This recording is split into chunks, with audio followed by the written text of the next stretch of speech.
सोलापूर जिल्ह्यामधील अंजन गावात छत्रपती शिवाजी महाराजांच्या पुतळ्यावरून दोन समाजामध्ये तणावाचं वातावरण झालंय। छत्रपती शिवरायांच्या पुतळ्यावरून दोन गटात मागील दिवसांपासून वाद सुरू आहे। सध्या परिस्थितीमध्ये नियंत्रित आणण्यासाठी पोलिसांनी मोठा फौजफाटा हा तैनात करण्यात आलाय।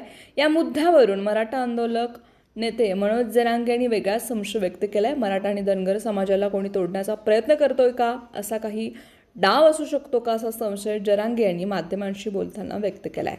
पुढे बोलताना जरांगे पाटील म्हणालेत, अंजन गावामधील मराठा आणि धनगर बांधवांना आवाहन आहे की कुठल्याही नेत्याचं ऐकून कोणी भडक अशी प्रतिक्रिया देईल आणि तेढ निर्माण होईल। नेत्याला याची गरज नसते, ते नेहमीच इकडे तिकडे पळत असतात।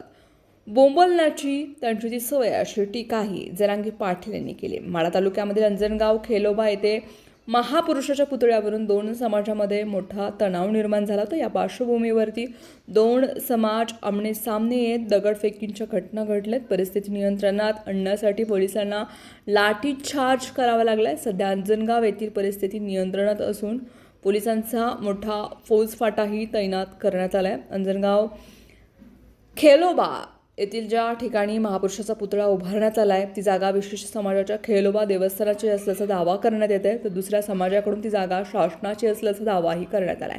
या प्रकरणी पोलीस अधीक्षक अतुल कुलकर्णी यांनी दोन्ही बाजूंची बैठक घेतली। संबंधित जागेची मोजणी ही करूनच पुतळ्याबाबत अंतिम निर्णय घेतला जाईल असंही ठरवण्यात आलंय।